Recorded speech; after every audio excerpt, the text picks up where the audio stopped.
Hello, everybody. I am back after an extended decompression vacation, and I apologize to everybody for the extended absence, but I don't even know how to explain it. I was just getting to a point where I was just getting, I don't even know the words to use, bogged down. My mind was just all the time, and physically, I wasn't feeling well. So I decided to take about a three week break, which I don't usually do. I don't think I've taken this long away since I've started my channel doing live streams. But I felt that at this time I was in a place where I wasn't really couldn't give y'all the best of me and of the channel. So and I've taken kind of little mini breaks before, maybe a week or so. Not doing live streams or uploading videos, but even during those short breaks, I was still researching cases. I was, making videos. So I was technically still, working. And I'm by no means complaining or, whining or wanting sympathy. That's not what this is about. But I'm just trying to explain to y'all why I've been gone so long. So for the last 3 weeks, I have done absolutely nothing related to true crime. I didn't do any research on any cases. I didn't record any videos. The first videos I did record some videos Saturday. I got a lot of videos recorded, so I have plenty to upload for you guys. Physically, I wasn't feeling well. I did go to the doctor. I had to go in anyway for some refills, and I just explained to him, I've just been feeling yucky, no energy, just blah. So they did blood work.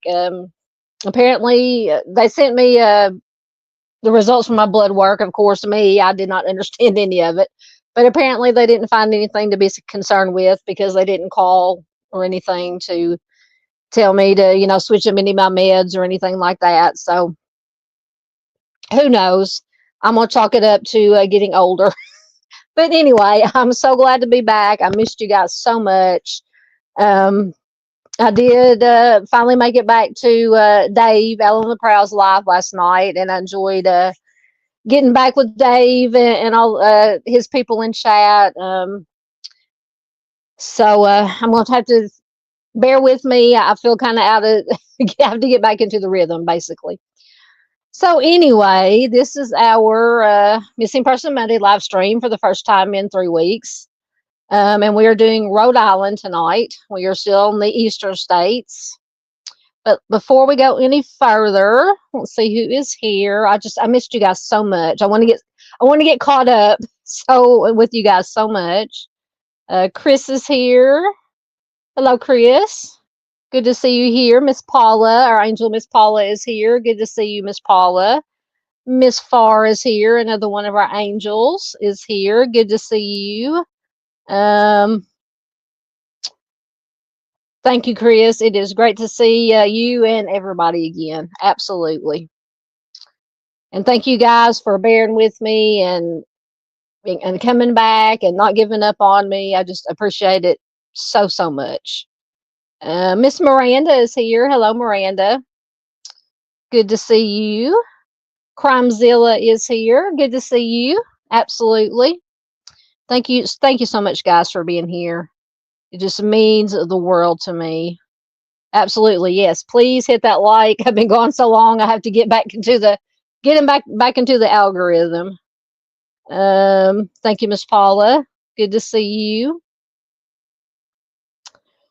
Yes, Chris says, Crimezilla, my friend and fellow advocate. Excellent. And from what I've heard, I'm going to have to get caught up. We may have to do a live stream Friday night for you guys to get me caught up with everything that's been going on. I know there's been some stuff going on. Lisa Joe has let me in on, and Mom, Mind the Monsters, has kind of let me in on some stuff that's been going on. But Friday, we may just have to have a catch up live stream so you guys can fill me in on what I've missed. I haven't even watched anything true crime related on TV or the news lately. So I'm so behind. I'm so behind.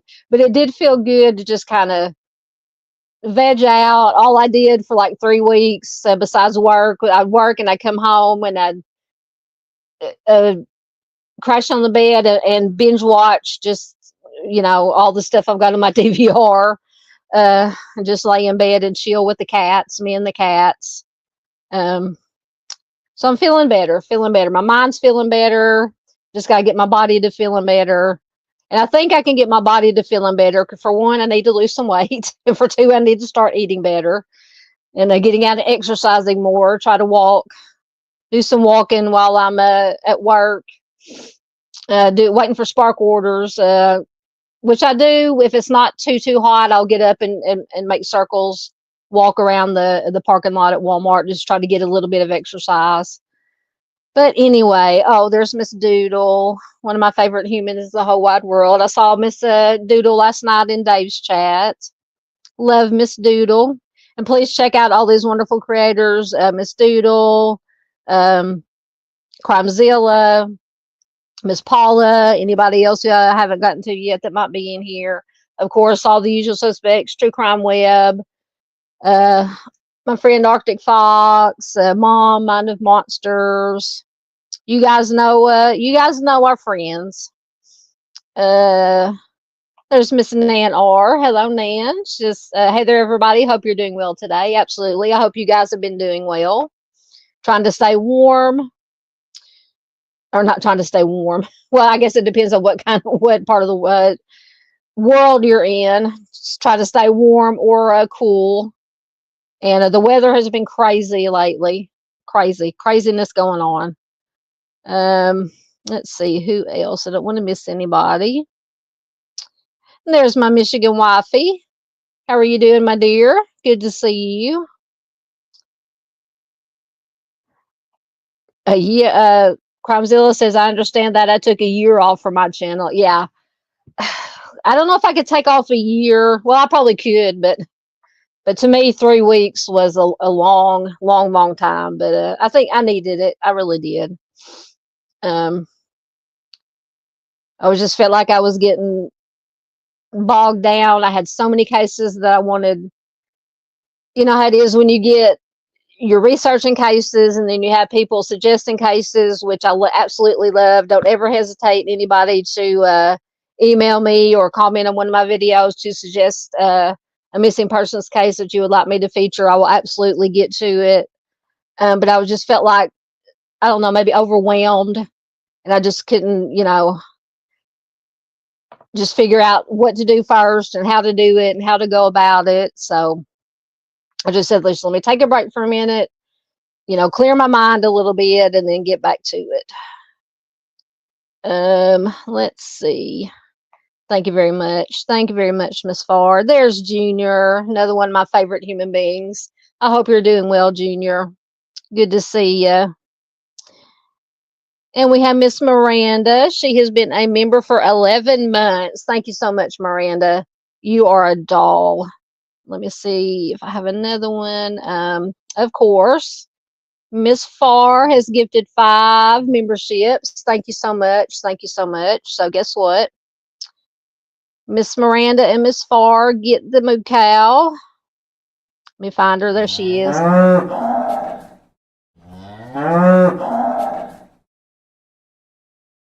So we've added some couple of moo cows to the pasture. Thank you so much, ladies. It is very much appreciated. Let me get back down to where I was. There's Miss Doris. Hello, Miss Doris. Good to see you. She says, hello, everyone. Hello, Southern Gal True Crime. Hello, hello. Good to see Miss Doris. She's over on the East Coast. Thank you, Nan. Yeah, Nan says we all need to unwind. I'm glad you did. Absolutely. Yeah. Been, besides vegging, I spent some time with the family. We had a loss in the family a few months ago, so we're still all, I guess, grieving and trying to work through that. So I've been spending time with the family. We have a family game night about every other Friday night, so that's always fun just to get together and hang out with family and play some games and just, unwind a little bit.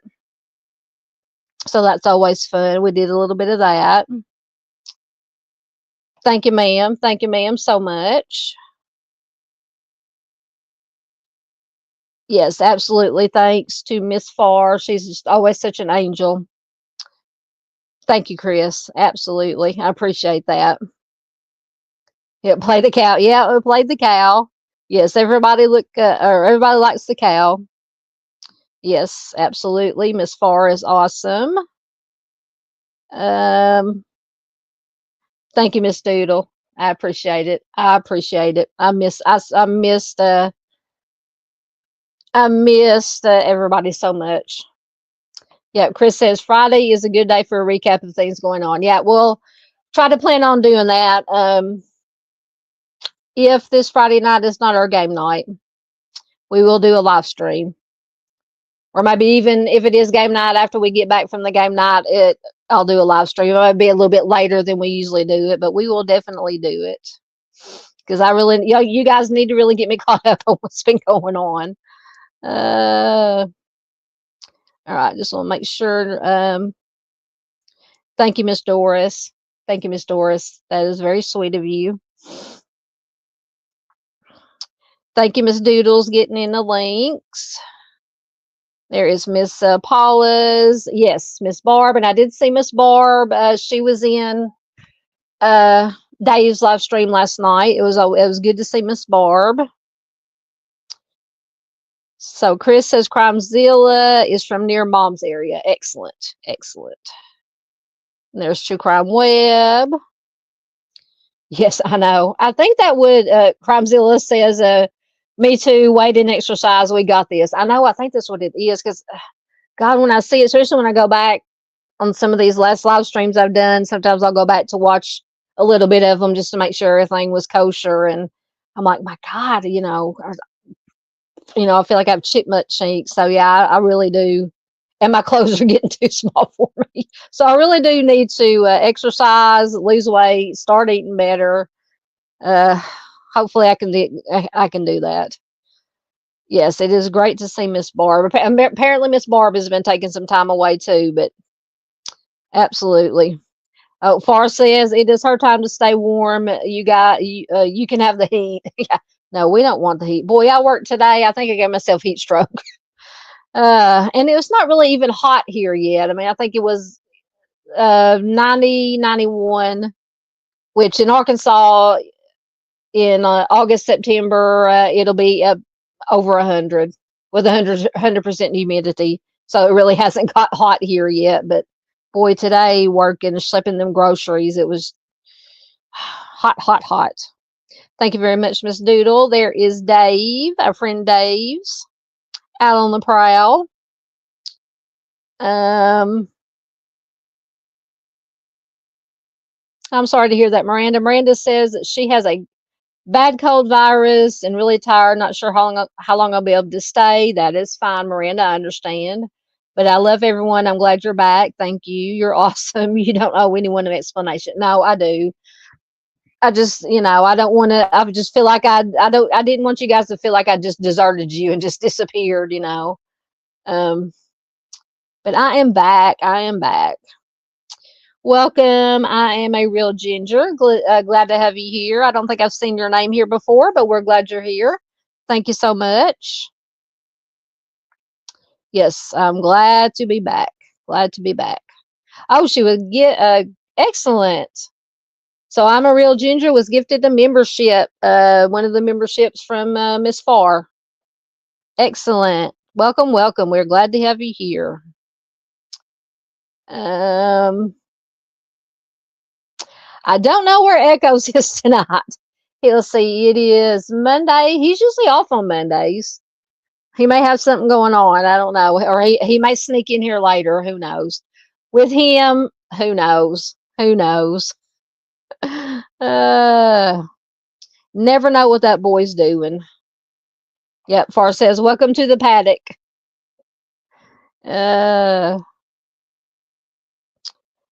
Let's see. I promise we're going to get started. Everybody's going to start leaving. If it's your first time here, welcome. We're glad to have you here. We do this, with the exception of the last 3 weeks, we do this every Monday night for Missing Person Monday. On this channel, I feature a lot of cold cases. Not that I don't think current missing persons, they are absolutely important, but there are so many creators out there who cover and share all the recent, newer missing persons. Sometimes the cold cases, get some kind of, get lost in the shuffle a little bit. So I like to try to bring attention as much as I can. Now I do share and make videos for newer missing, but for the most part, I do a lot of cold cases.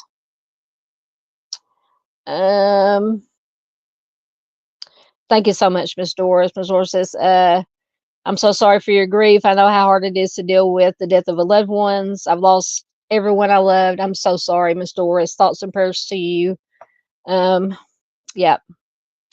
Yep. We're dealing with it. We're making it through. We're making it through. So is this another one? Oh, yes. Miss Farr has gifted 5 more Southern Gal True Crime memberships. Thank you so much. So another moo cow to put in the I can't talk, in the pasture.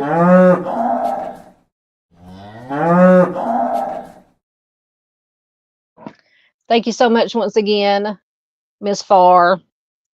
You are an absolute angel. Getting back to the comments here. There we go. Yes, see, comfort food. Miss Nan says you can do it. I decided to do eat comfort food for a while, and dang, I had to buy larger clothes. See, comfort food is one of my downfalls because that's one of my stress relievers is comfort food. So yeah, I have to get away from the comfort food. Yep, I completely understand. Miss Nan says I'm now back and eating well, so it's doable, but not as much fun. Absolutely, not as much fun. Let's see. I think I'm just about caught up, and we will get started. Yes, Miss Doris is mooing along with the moo cow. All right, so I will mark right there, and we will get started. Forgive my hair. I just haven't been out of the shower for too long, and I don't blow dry my hair, so it's just kind of here tonight. So just look over it. All right, so like I said, we are doing oh, we're doing Rhode Island tonight, and I believe I have 5 cases. Um, and the basic information comes from the Charlie Project. Yes, I know Charlie Project isn't always as accurate as it should be, but sometimes that's all we have to go on.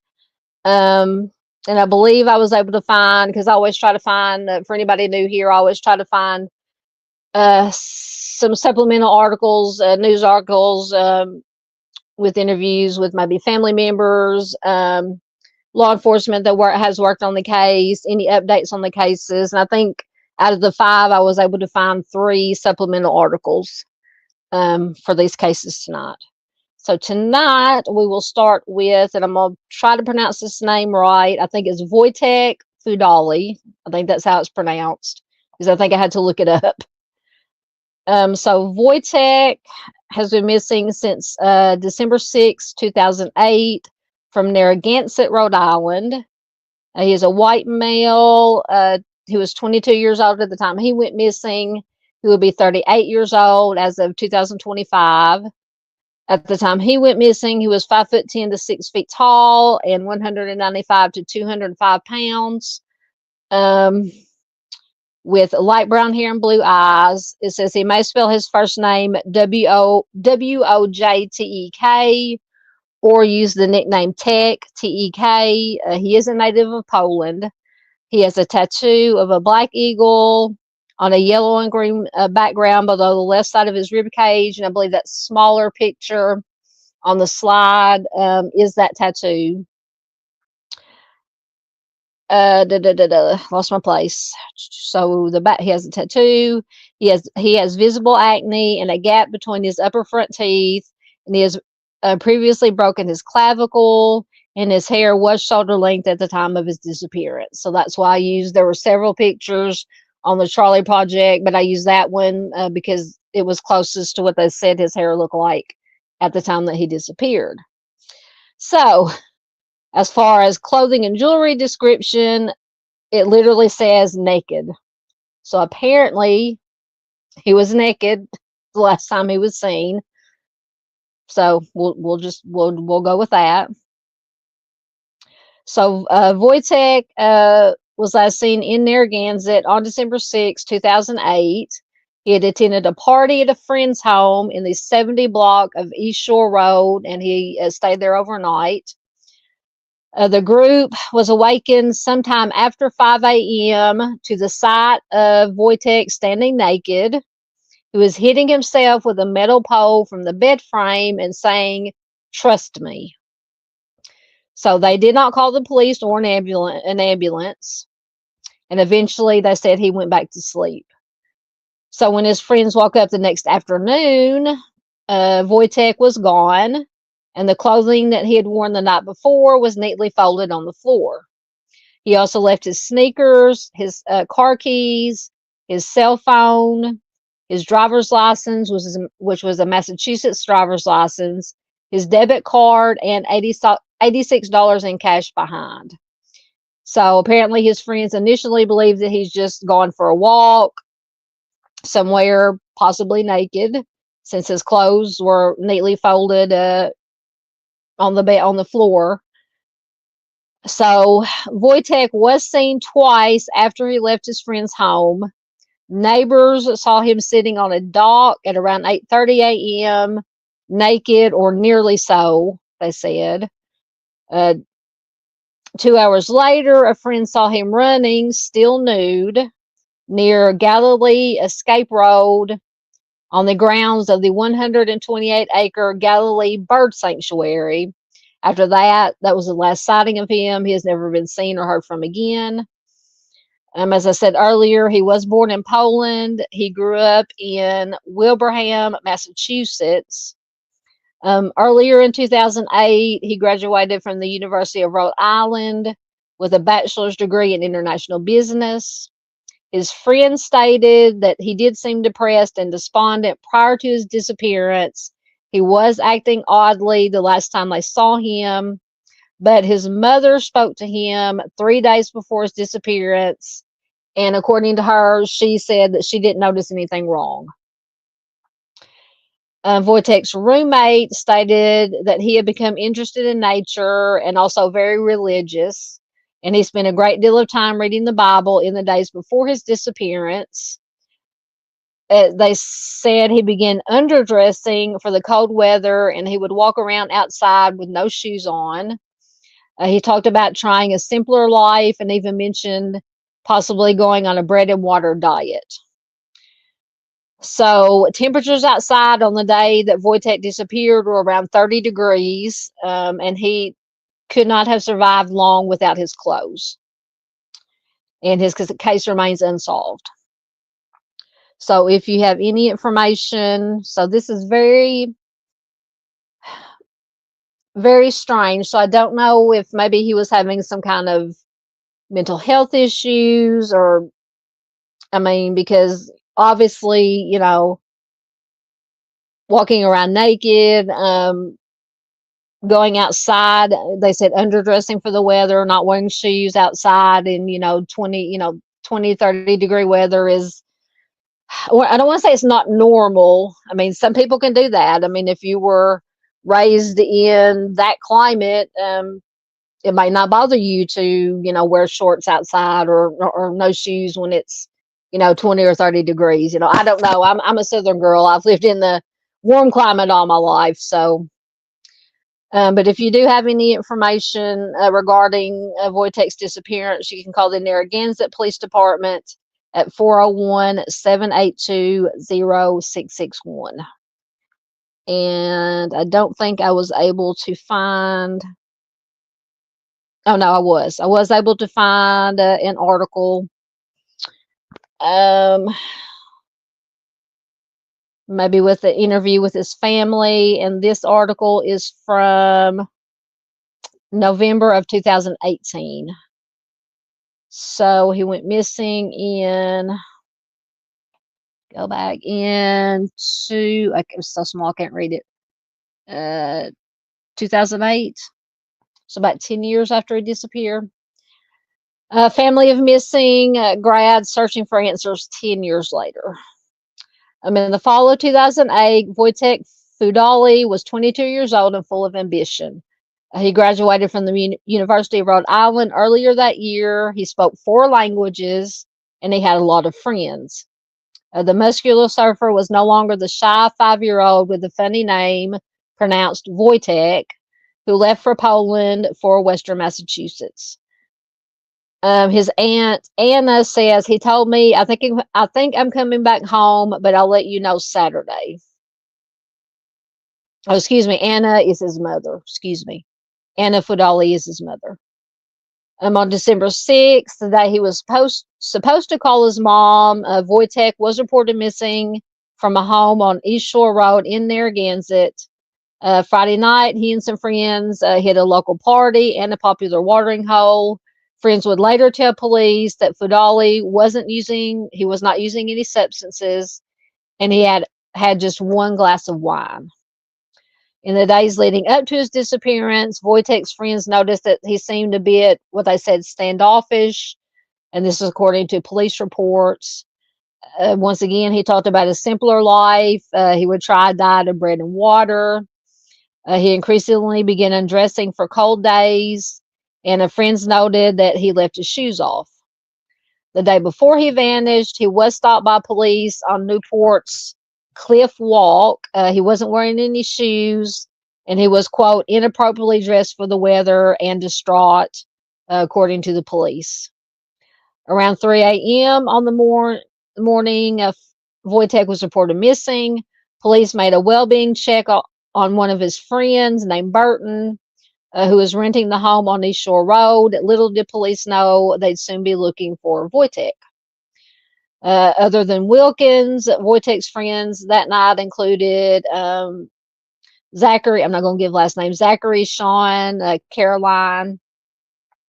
The group told police that they were awakened by loud noises sometime after 5 a.m. They saw Wojtek naked, hitting himself with a metal pole from a bed frame, saying, "Trust me." They did not call an ambulance. Um, his mother, Anna, said maybe he had some problems and I didn't know. Um, Wojtek's family knew he was on anti-anxiety medication, but his roommate told police that he had recently quit taking the medication cold turkey, which I can tell you that is not a good thing to do. I take two different kinds of anti-anxiety medication, and if I go for a day, if I stop, not take it for a few days, you can really tell a difference. So it's just not a really good thing to stop taking it cold turkey. Um, and they said, could that explain his strange behavior? And I believe, just in my opinion, it absolutely could. Absolutely could. So when the group finally woke up around noon on December 6th, Wojtek was gone. His wallet, $86 in cash, and clothes were left behind. Police canines searched the cove and the nearby marsh. Nothing turned up. Detectives ruled out foul play.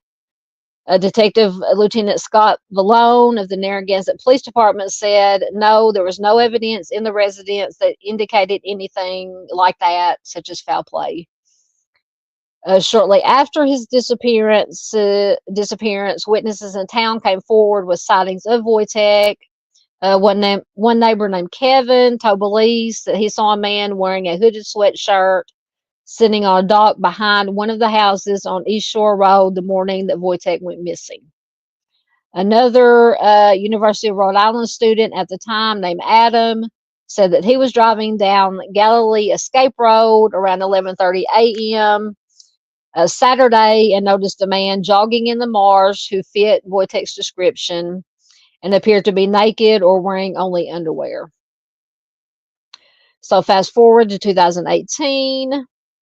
Bill McIntosh walks the marsh off Bluffhill Cove with his Australian cattle dog, Ruby River. He's not a police officer. He's just a guy who has helped find missing people before. He says, until I do locate something that brings closure to the family, I want to keep looking. Like McIntosh, others are revisiting the cold case. Terry Weber Mangos, who's the director of Missing in New England, says it interested me that a grown man could reportedly run out of a house naked on a cold winter day and just vanish. I mean, how does that happen? But unfortunately, we know it does happen. Her group is helping Wojtek's family do one of two things: find Wojtek or his remains. Ideally, you will be finding him alive and well, obviously. If he did sustain a head injury by his own hand or someone else's, he could have run off disoriented, maybe homeless somewhere, and not even knowing his own name. And this is according to Mangos, who is the director of the Missing in New England. He helped the family search Boston homeless shelters after a possible sighting of Wojtek.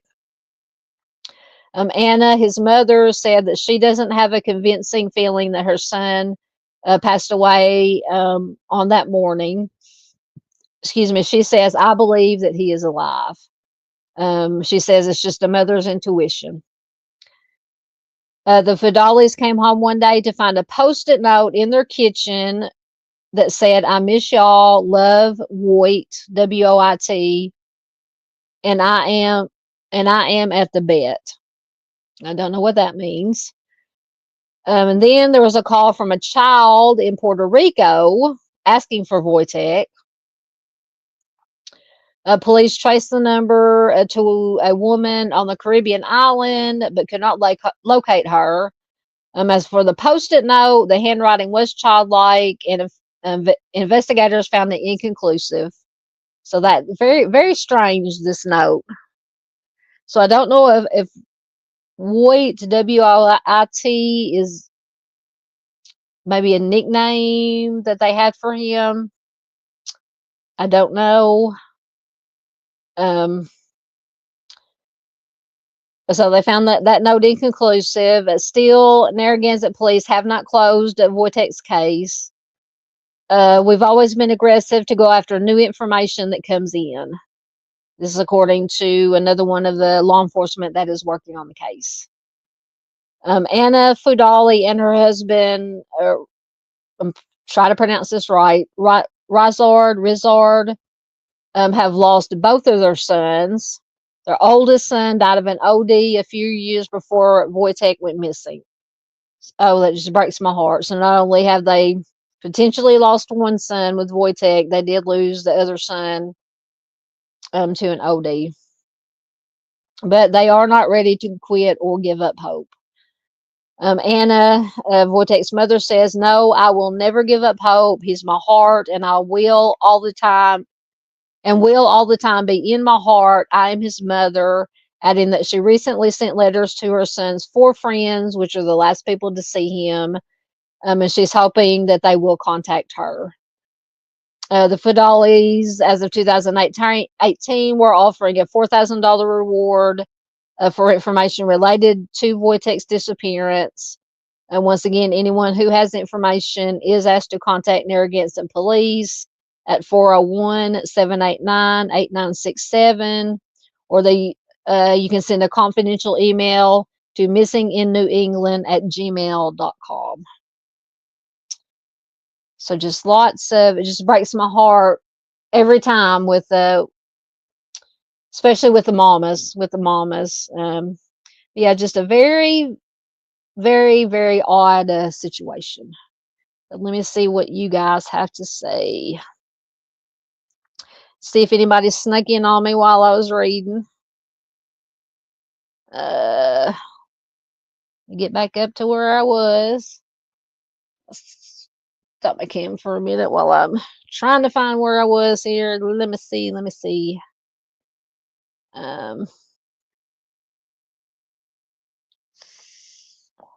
Goodness gracious. Okay, there we go.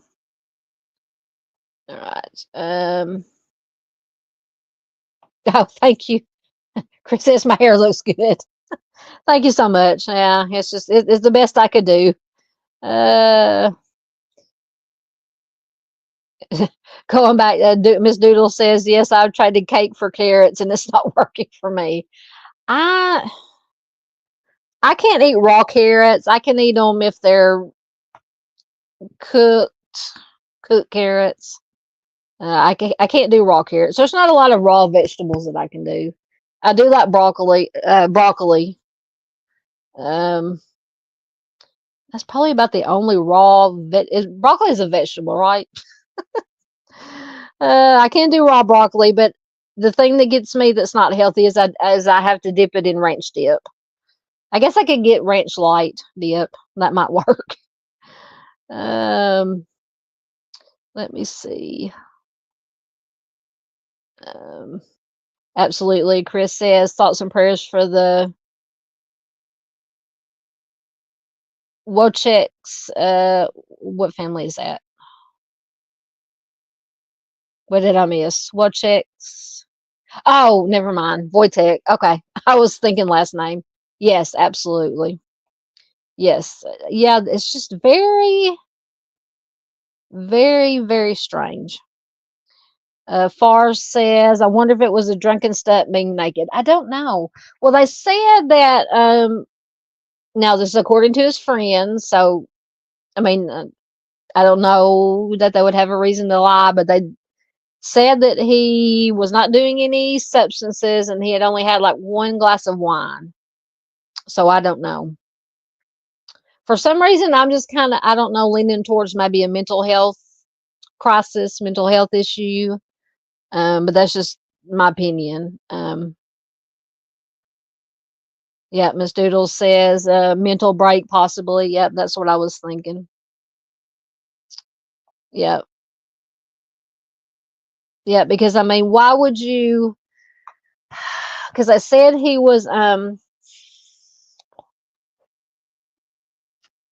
that he was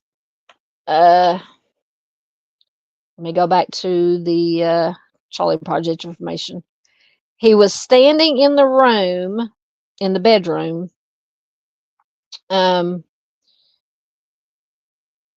So the friends he was with were awakened at 5 a.m. to the sight of him standing naked, hitting himself with a metal pole from a bed frame and saying, "Trust me." So to me, if he wasn't doing any illegal substances, if he wasn't, drinking, to me, that, in my opinion, would lend to more of like a mental health crisis, some kind of breakdown. And I think it mentioned his friends have stated that he had seemed depressed and despondent prior to his disappearance and was acting oddly the last time they saw him. But his mother had spoke to him 3 days before he disappeared, and she said she didn't notice anything wrong. So, but yeah, to me, it just seems like more of a mental health crisis. Yep.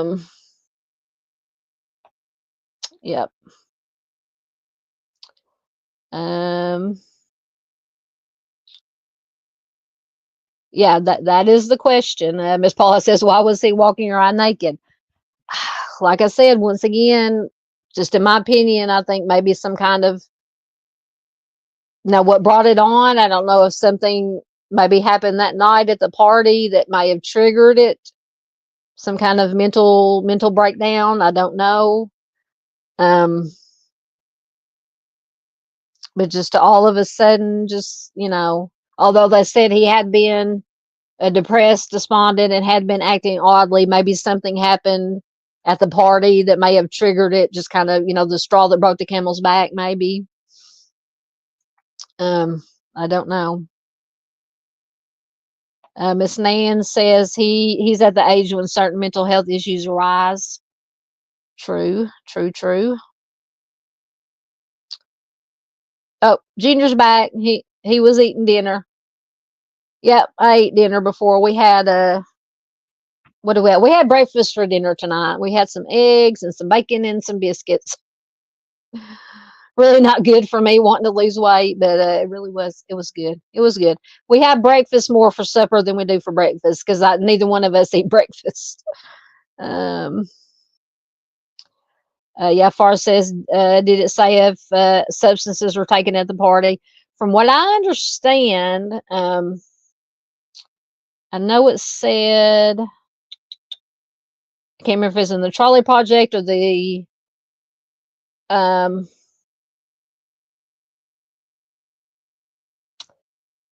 I do remember in whichever one it was that they said that he was not, to their knowledge, he was not taking any illegal substances, and he might have had one glass of wine. Now, whether or not he might have taken something or drank some alcohol before he went to the party, I don't know. Yeah, all that was mentioned was no illegal substances and maybe one glass of wine.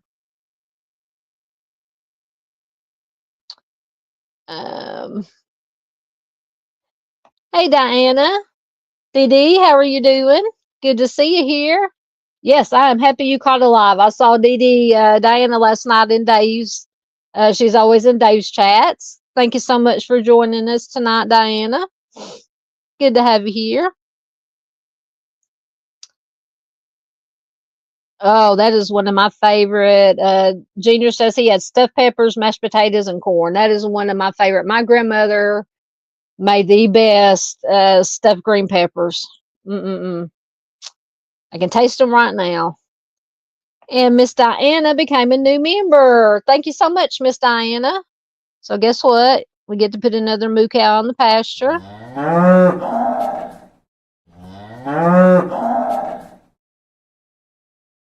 Oh, I almost knocked my camera off. Thank you so much, ma'am. Good to have you as a member. Thank you so much. Get back to comments. See, I'm still trying to get back into the groove of things here. Yeah, Far says Junior, that sounds delicious. I'm telling you.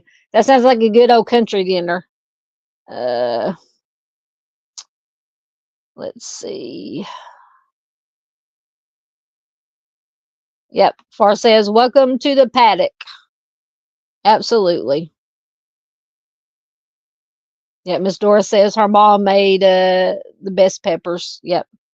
Yeah, my grandma, that was a staple on our back when I was a kid growing up. Our Sunday dinners, we had stuffed green peppers a lot. Let's see.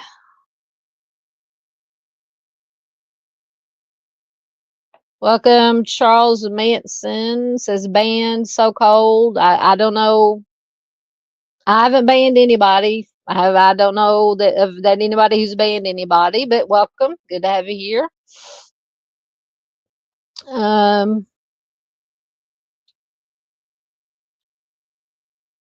Sorry, I got a gnat flying around me here. There's Arctic. Hello, friend. How are you doing? Good to see you here. Oh, you don't ever have to apologize. You know that. I know you're over. I've got to get over. I had to be replay crew on Duchess. I know you're over there with Duchess tonight. I'm gonna have to get over there and see what's going on with all that stuff going on. But thank you so much for being here. Please do check out Arctic Fox. He is amazing.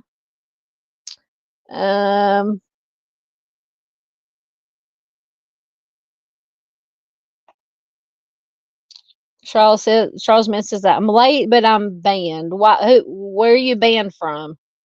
Is this Charles? Charles? I don't know where you're banned from.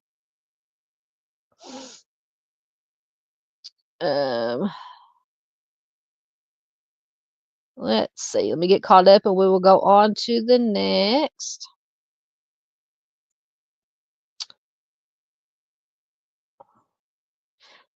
There's Miss PJ. Hello, Miss PJ.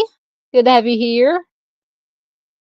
She says, welcome all to Missing Mondays. Please remember to hit the thumbs up and share and subscribe. Absolutely. Yes. Sharing is the most important thing you can do to help this information get out to as many people as possible. Absolutely. Good to see you, Miss PJ.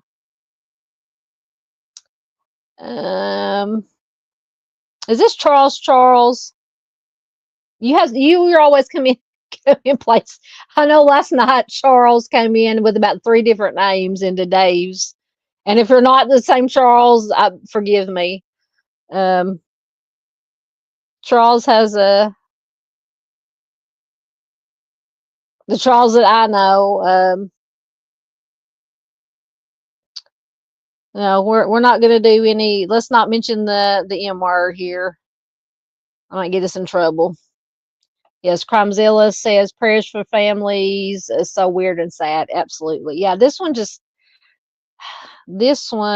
is very very strange.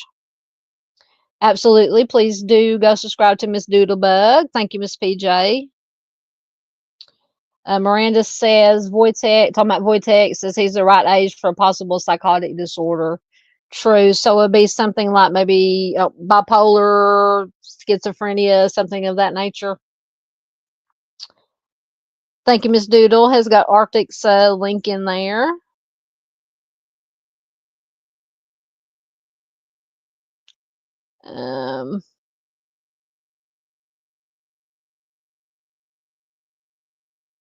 Oh, you're not slow, Miss PJ. You're fine.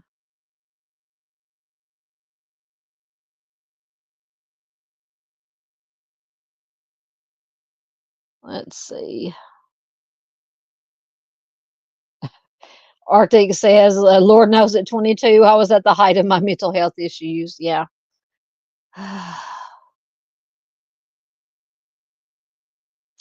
Yeah, Miss Doodle says people do not realize how fast your mind can just play tricks on you. Absolutely.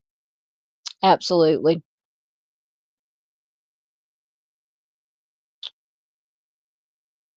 And our Arctic has been a member for, it seems like longer than that, for 8 months. Seems like longer. But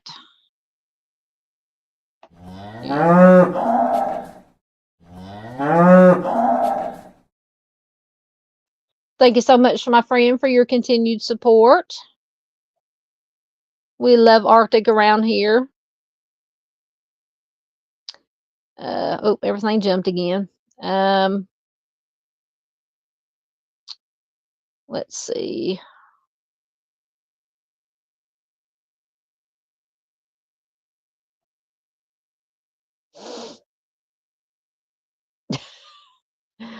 Oh goodness.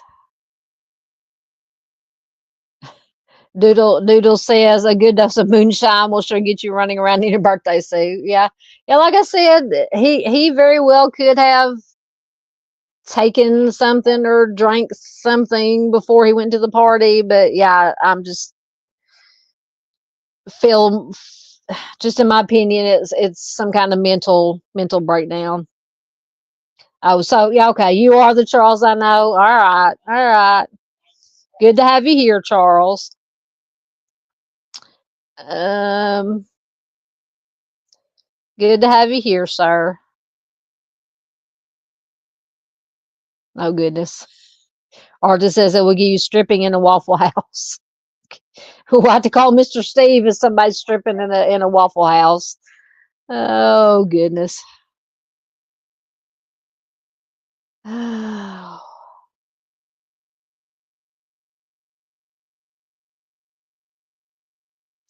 Oh, I did not know that your Necessary Evil account was banned here. Uh, okay. Let me see. Getting caught up. Doodle said she had rabbit dumplings. I've had chicken and dumplings. I've never had rabbit dumplings. Hey Mustang, good to see you. I saw you last night in Dave's chat, Dave's live stream. Always good to have Mustang here.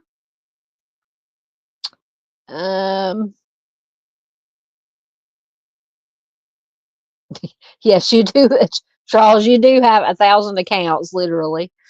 Uh,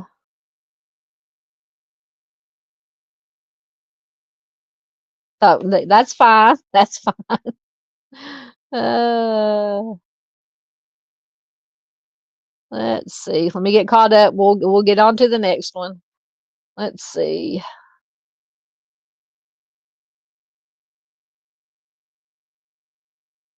Oh goodness, yeah. Arctic had to get a new debit card. That sucks. That sucks trying to having to cancel one and get another one if it gets compromised. Uh, Thank you so much, Mustang. Send a $5 super sticker. Thank you so much. Thank you so much. We get to put another cow in the pasture. I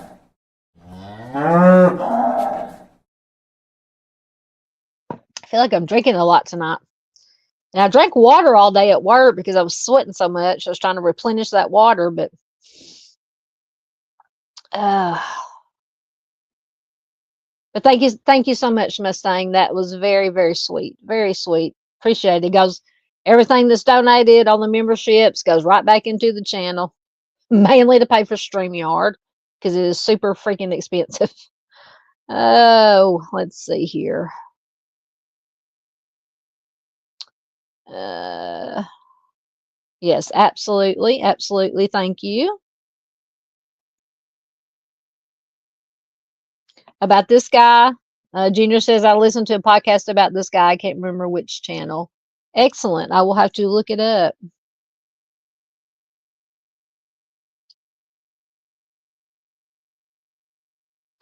Oh, I'm making it when I get trolls. I made it. Yes, I made it. Oh goodness.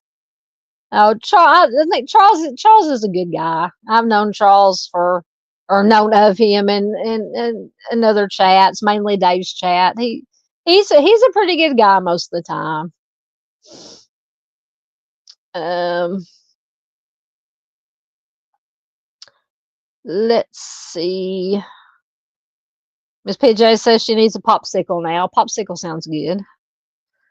Uh, Yeah, PJ says she can't eat ice cream, and neither can I. Apparently, in my older age, I'm lactose intolerant. So, no ice cream for me. Right, I think, all right. I am caught up. So, I'm going to mark there, and we will go to the next one.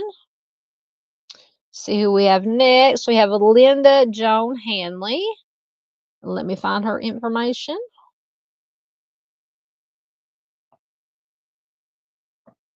All right.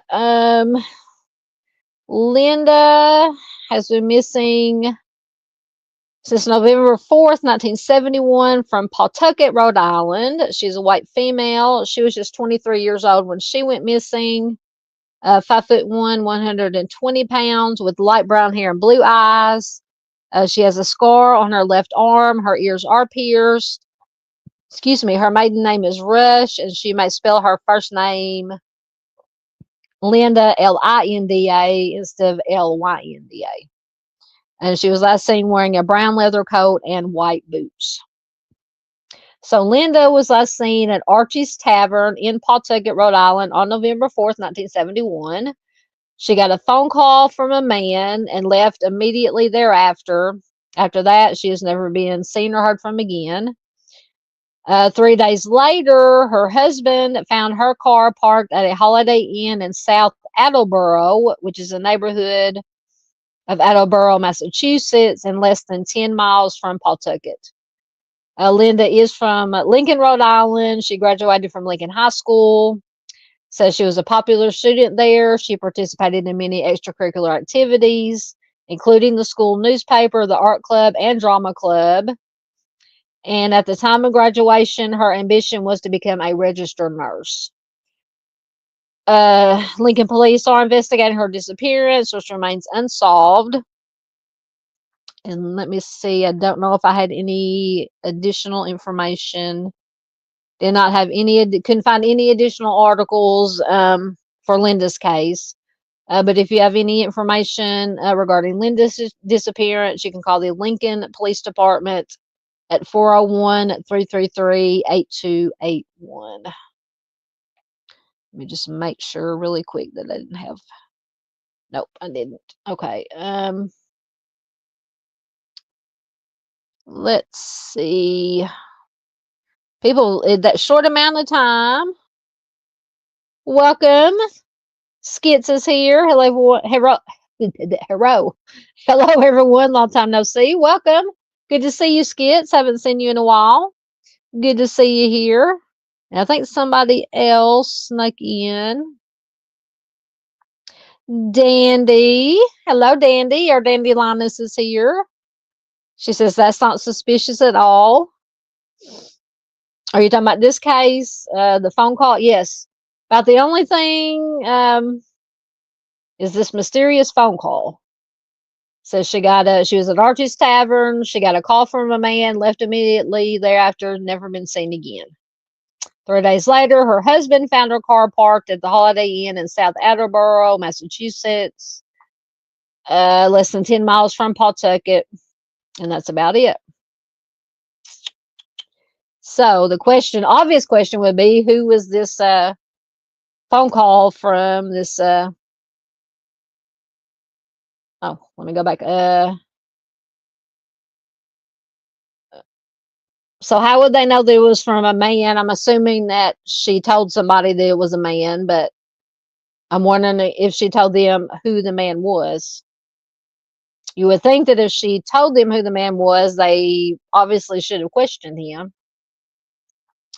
But she might not have. She might not have told anybody. Yes, very. Something is afoot. Something's afoot at the Circle K. Yes, it was good to see Dandy here.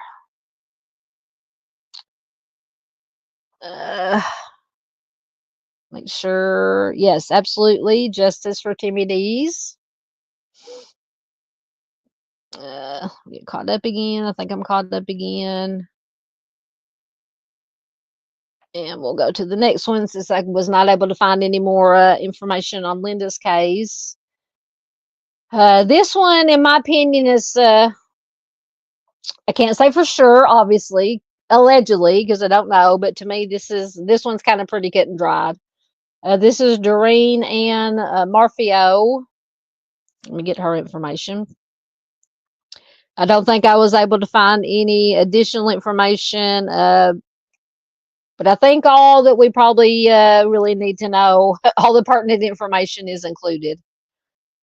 So Doreen has been missing since March 29th, 1990 from Johnston, Rhode Island. She's a white female. She was 34 years old at the time she went missing. Sorry, my glasses are. She would be 69 years old as of 2025.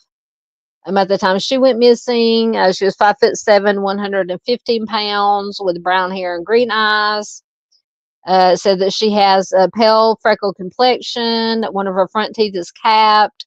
She has pierced ears and a large chickenpox scar on the front of one of her calves. Her maiden name is Dobson, and she does have a strong Massachusetts accent. So Doreen was last seen in her home on Hartford Avenue in Johnston, Rhode Island on March 29, 1990. She disappeared from there and has never been heard from again. She had a poor relationship with her husband of 7 years, Stephen Marfio, and the smaller picture you see there on the slide is Stephen, her husband. So she had the poor relationship with Stephen and had quit her purchasing director job at the Rhode Island School of Design to work on their marriage. On the day that Doreen disappeared, Stephen apparently took a 70-minute lunch break from work, and his lunch breaks were usually only 20 to 30 minutes. So, in my opinion, first red flag right there. He claims he went home, ate lunch with Doreen, and went back to work. And when he returned home at 4 p.m. that day, she was gone. Doreen was supposed to call her mother on the day of her disappearance. She did not. Stephen said that she packed a suitcase with a week's worth of clothes and took $600 from the safe when she left their home. She did not, however, take her 1984 Ford Tempo, her toothbrush, her hair curlers, her 2 pet cats, or any of the $50,000 in her and Stephen's joint bank accounts. There apparently was no sign of a struggle at the house. Stephen did not report Doreen missing for 2 days. At the time of her disappearance, he suspected that she was having an affair. He had hired a private detective to follow her. There is no evidence that Doreen was actually being unfaithful, however. Investigators do not believe that Doreen left of her own accord. They think that Stephen took her life, the husband. Her family says that she was close to them and she would never have left without contacting them. In June of 1990, police received 2 typewritten letters. The first one stated that Stephen, so trigger warning. The first one stated that Stephen had strangled Doreen on the day of her disappearance and dumped her body in a pond in Providence, Rhode Island. The second letter accused Doreen of having affairs with some of her co-workers, men, which the letter identified by name. So, both of these letters were typed on a typewriter from Stephen's mother's house. So, authorities believe Stephen wrote them, although the letters refer to him in the third person. When the police confronted Stephen about the letters, he hired an attorney and stopped cooperating with the investigation. So, everybody get your red flags out. So 9 years after Doreen's disappearance in 1999, Stephen told his family members that he was going on vacation to straighten out his life. Shortly after he returned, once again, trigger warning, shortly after he returned, he GSW'd his estranged girlfriend to death and also seriously wounded her new boyfriend. He then drove to a secluded reservoir in Connecticut and GSW'd himself. He did leave a note for his mother, which referred to his feelings of guilt about Doreen's disappearance, but he did not say what happened to her. So Stephen was never charged in connection with Doreen's disappearance, but investigators do believe he was responsible. But strangely, ironically, Doreen's mother, however, describes Stephen as a kind and supportive man, and she does not believe that he was involved in her daughter's disappearance. So that is understandable. I mean, no mother would want to think that their daughter's husband had anything, had anything to do with the death of their daughter. So I can see where the mother's coming from. So yeah, but like I said, in my opinion, allegedly in my opinion, I think just from this information here, it's kind of self-explanatory. Now, once again, we absolutely don't know for sure. We weren't there, but please let me know what you guys think. I know you guys have some opinions, but if you do have any, and her remains have never been found, unfortunately. So, oh my goodness, what did I just do?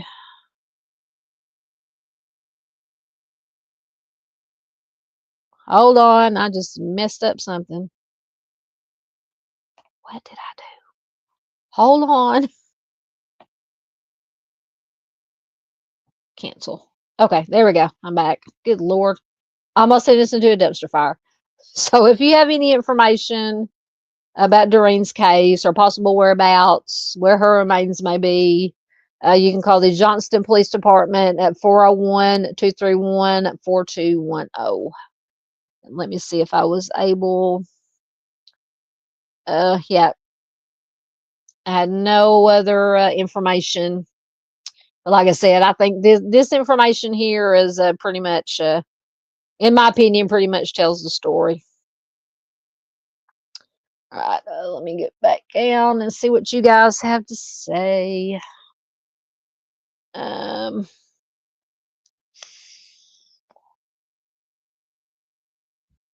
Let's see. See if anybody snuck in on me.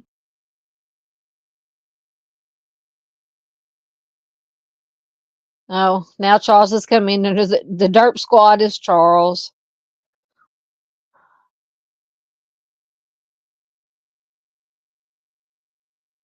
All right, Charles, just chill out, okay? Just, let it go. Let it go. You're here. It's fine. Um, just let's not be arguing.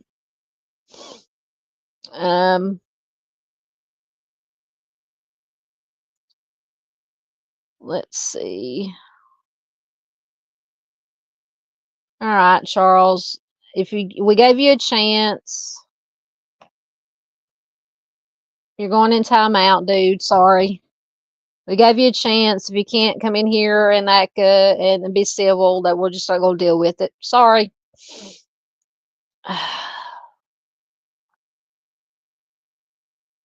He's in timeout. If that doesn't work, we'll just ban him. And if he comes in under another name, we'll just ban that one too. Yes, very much red flags on Doreen's case. Yeah, like I said, I think it's pretty much in my opinion, yes, the world, unfortunately, you're right, Skits, it is evil.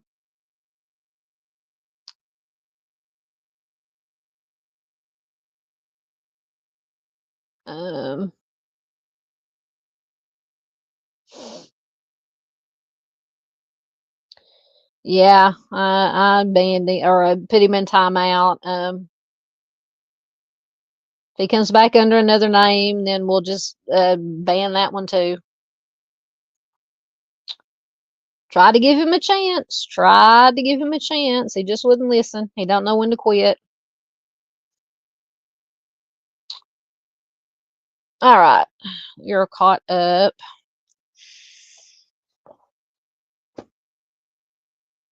So, yeah, uh, yeah. Like I said, I don't know. It's just gave him a chance. You only get so many chances. I don't like banning people or putting them in timeout, but if you can't come in and be civil, we don't have. That's not what this channel is all about. All right. So next we have Katrina. I'm going to butcher this name. Thibault McVeigh. Oh, let me mark. Mark where I left off in comments. Let me get. Now I'm flustered. Okay, so we are on Katrina. Excuse me, Katrina. So Katrina's been missing since May 3rd, 1992 from Woonsocket, Rhode Island. She's a white female, 27 years old at the time she went missing. 5'1", 90 pounds. So she was a little thing, very little. Wow. With brown hair, doesn't give an eye color, and her ears are pierced. So Katrina was last seen getting into a car near Front and Lincoln Streets in Woonsocket, Rhode Island on May 3rd, 1992. She was involved with illegal substances and prostitution at the time of her disappearance. She had just left her husband. There was DV in the relationship, apparently. After that, she's never been seen or heard from again. Her family. So she was last seen on May 3rd, but her family did not report her missing until June 17th, which was 6 weeks later. Katrina has 3 children, but she did not have custody of them at the time of her disappearance. Her last address was in the 200 block of 2nd Avenue. Foul play is suspected in her case, and investigators unfortunately believe that she is deceased. They have identified a person of interest, but no one has been charged in connection with her disappearance. And this might be one that we might have to do a live stream at some point to see if any of these are connected, because it says several other women have disappeared or been the victims of homicide in Woonsocket since Katrina's disappearance. Audrey Harris disappeared in 2003, and Christine Dumont disappeared in 2004. So it says the serial offender, Jeffrey S. Melholt, later pleaded guilty to their homicides, but their bodies have never been found.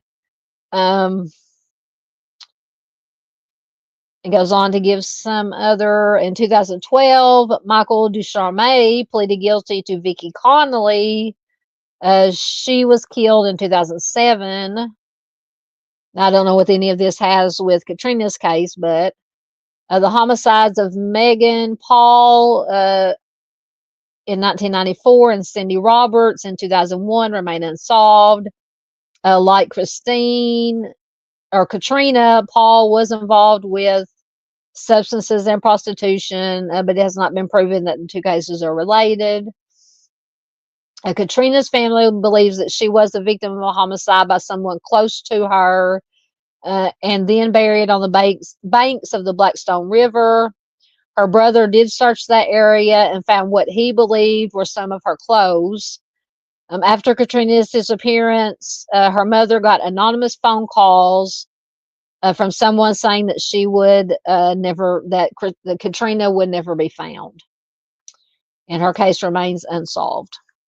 So if you have any information on Katrina's case, you can call the Woonsocket Police Department at 401-769-4444. And I think I did have an article for Katrina, interviews with her family, or some statements from her family. And this article is from May of 2021. Family mourns missing mother 27 years after she vanished. Sorry, my computer's being.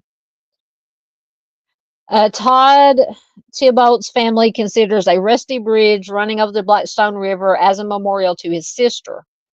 There are no signs that explain it. There's nothing around that indicates why the bridge matters to his family.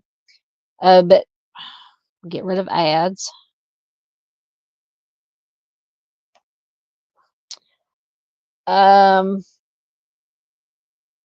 There are no signs that explain it. There's nothing around that indicates why the bridge matters to his family, but every few years they come from Indiana to stand on it.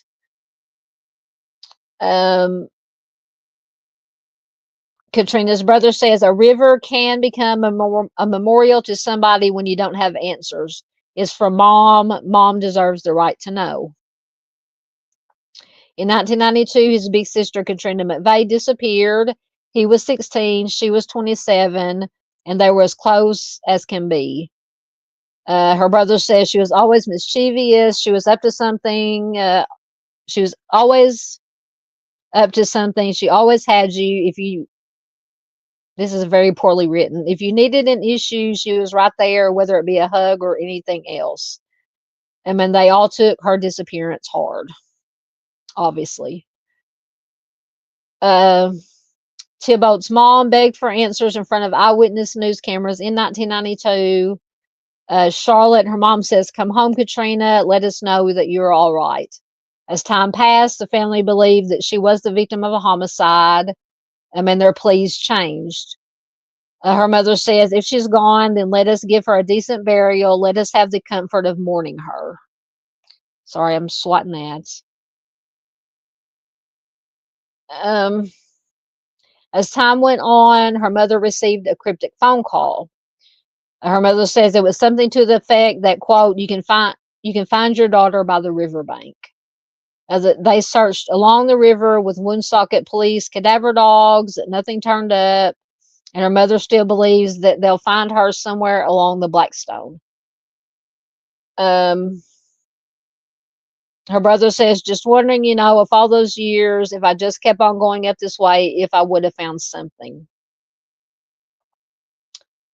Don't tell me. Oh, her brother says carnations were her favorite flower, so that's why we do carnations.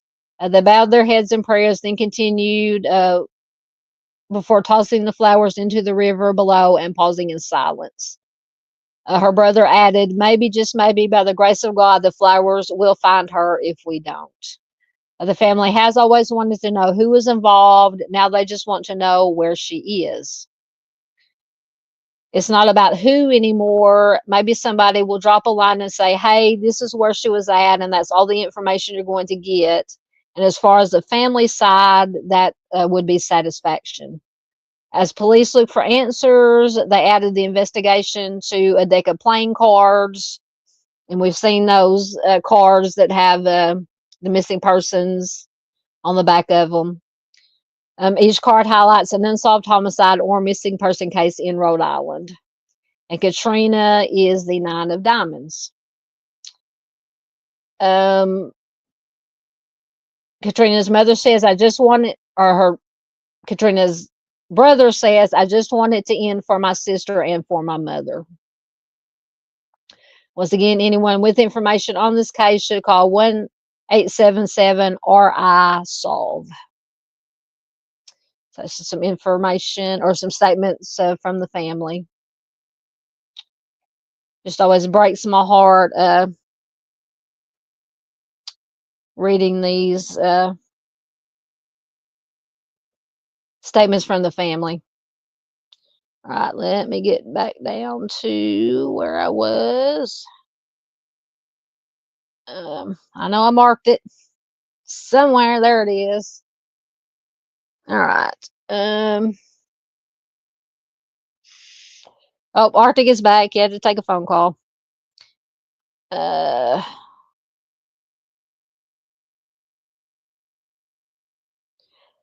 Skit says, why did it take the family so long to report her missing?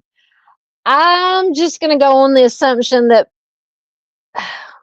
this is not any way any judgment or anything, but they said she was used substances, she was in prostitution, so it might not have been uncommon for her to be out of touch with her family for a length of time. Like I said, that's just my opinion. That's just what I'm going to speculate. Is maybe she didn't stay in regular contact with her family, so maybe that's why it took them so long. What did it say? About 6 weeks or so. Uh, that would just be my guess. Um, all right.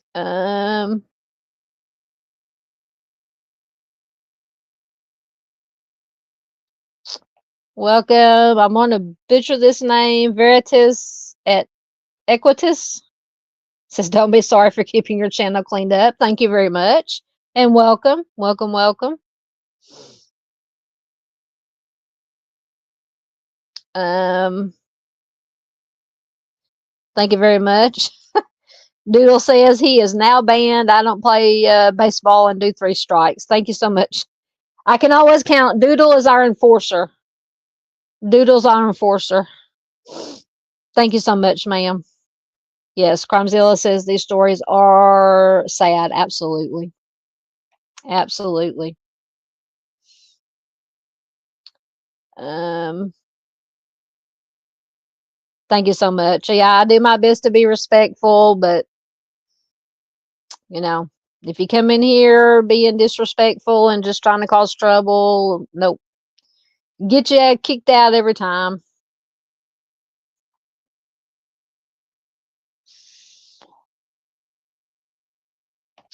Skit says, sounds like someone close to them, all right. Yeah, talking about Katrina. Yeah, absolutely. Oh goodness. Your ears must have been burning, sir. Miss Doodle was asking about you earlier. Hello, Brian. There's Echoes, my brother. I am respectful. He says she's respectful. I can tell y'all things. I can tell stuff on you too. But welcome, Bubba. Good to have you here. You're not working tonight, right? You're off on Mondays.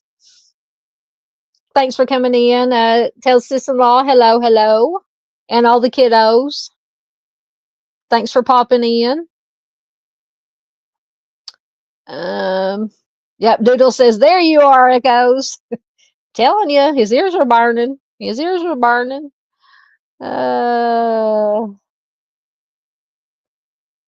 Yep, that is, Echoes is my brother. Yep, Doodle likes it, or Doodle put Echoes in timeout one time because she didn't know that he was my brother. He always has to come. He's my family troll. He's my family troll.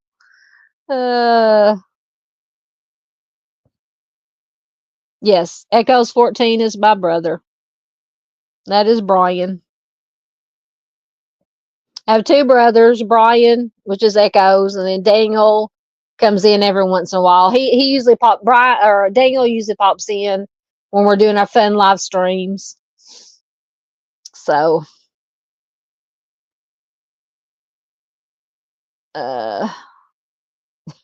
Miranda says they always think he's a troll. No, yeah, he's fine.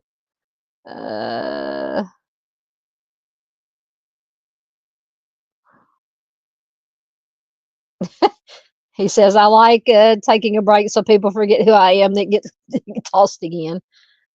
Hey, we've already tossed one troll out tonight. One of our regular trolls. Gave him a chance, but he didn't want to see fit to be civil, so. See, you got Echo, Brian, you got everybody almost blocking you. Oh, goodness. Let's see.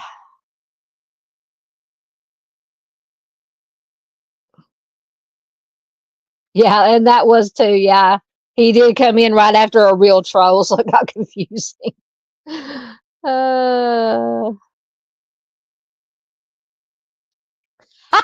Thank you, Miranda. Thank you.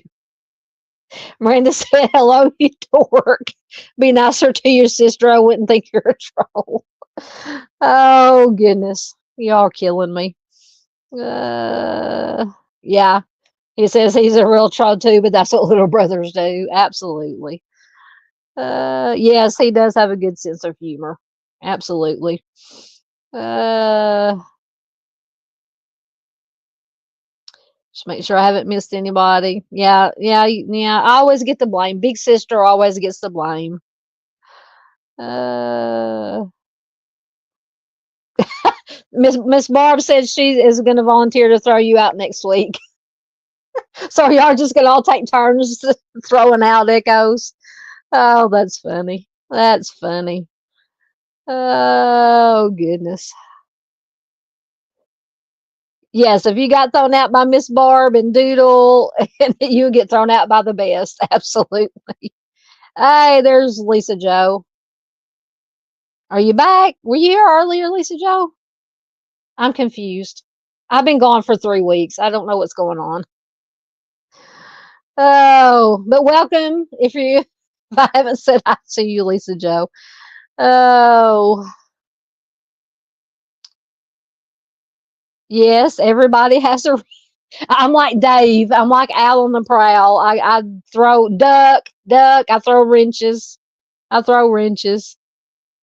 Yes, Lisa Joe always has to make an entrance. She's which are you still Bitchy Spice? Is that are you a different Spice Girl? She's always different. She's always a different or she's always Bitchy Spice.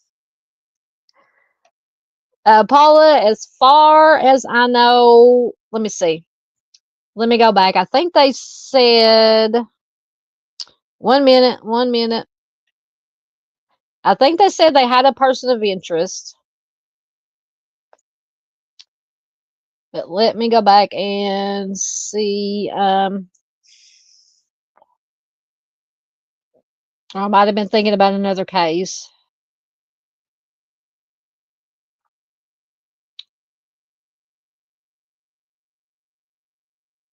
No, maybe I was thinking about another case. I thought they said they had a person of interest. Oh no. Yeah, it says foul play is suspected in her case. Investigators believe she is deceased.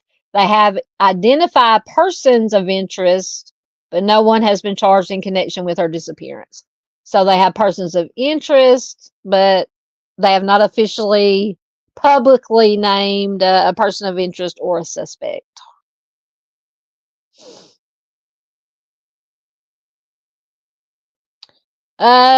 Charles got banned again, Lisa Joe.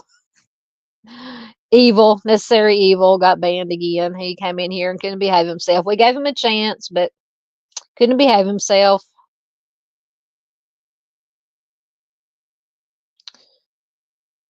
Oh Lord, Doodle, you want me to give Echoes a wrench? I don't know. I don't know if that's a good idea. He might throw it at me. He might throw his wrench at me.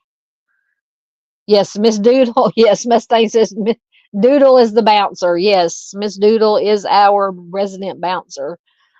Uh, yes, you do a very good job, and I mean that in the nicest possible way.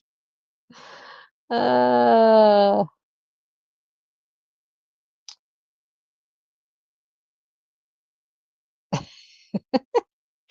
Danny thinks it's funny to watch Moz throwing out echoes. uh, what's fun? What are you asking is fun? Uh, oh, Lisa, you can throw people out too if they need to be. Uh, we get caught up and we will move on. Yes, I'm gonna have to be replay crew on Miss Duchess's live stream to get all caught up on all that mess that's going on. Uh, Mustang 65 became a new member. Oh, hold on, watch out! I'm pushing buttons. Thank you, thank you. I thought you were already a member, but that's all right. So we get to put another moo cow.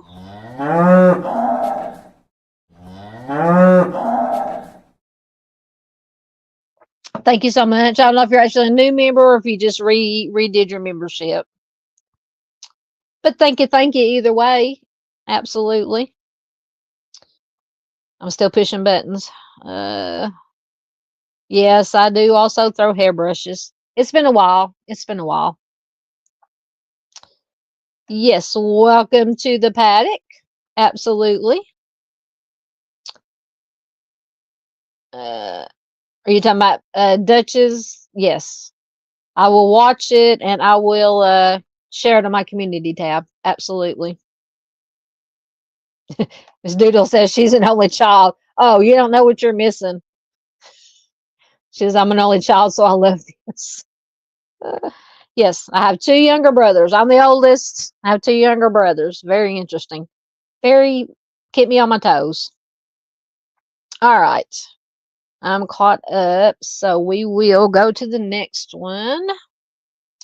Did I read? Yes, I did read.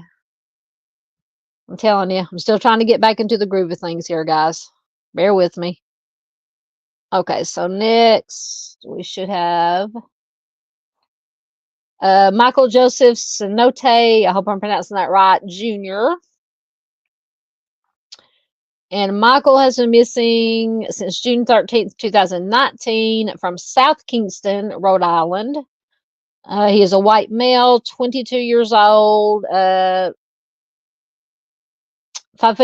150 pounds when he went missing, with brown hair and brown eyes. It says he walks in a stiff manner due to back problems. His nickname is Mikey. He was last seen wearing a blue sweatshirt, blue jeans, and black and brown size 13 boots. It also says that he was diagnosed with schizophrenia in his late teens and took medication for his condition. But in the weeks before his disappearance, he suddenly stopped taking his medication without medical supervision. Once again, we talked about, was it Wojtek that has stopped taking the medications? It is not very, very, very dangerous to do that.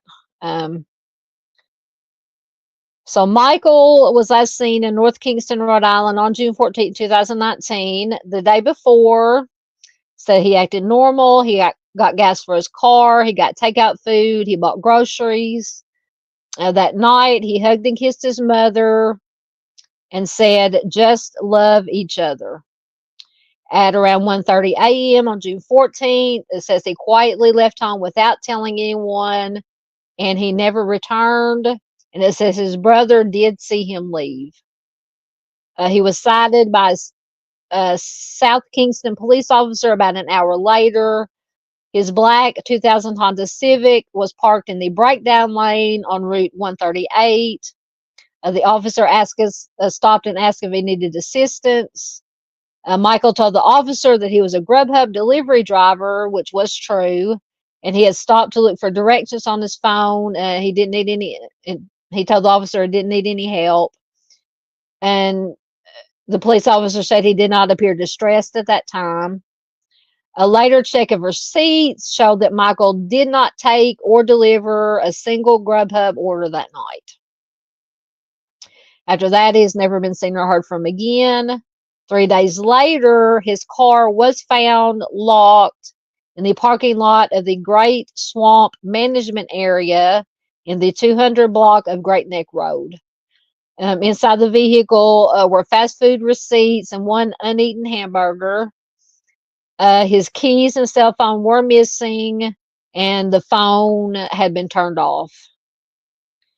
Multiple searches of the 3,500-acre Great Swamp Management Area have turned up no sign of Michael, but searchers did find the empty plastic bag for a half-inch rope that he had recently purchased at Home Depot.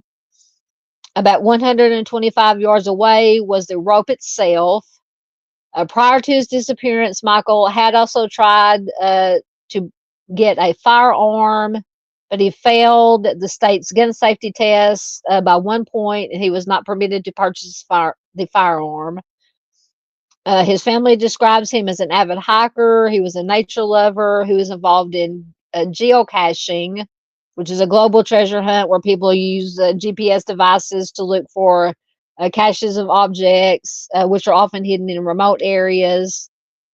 It says the swamp is very difficult to navigate.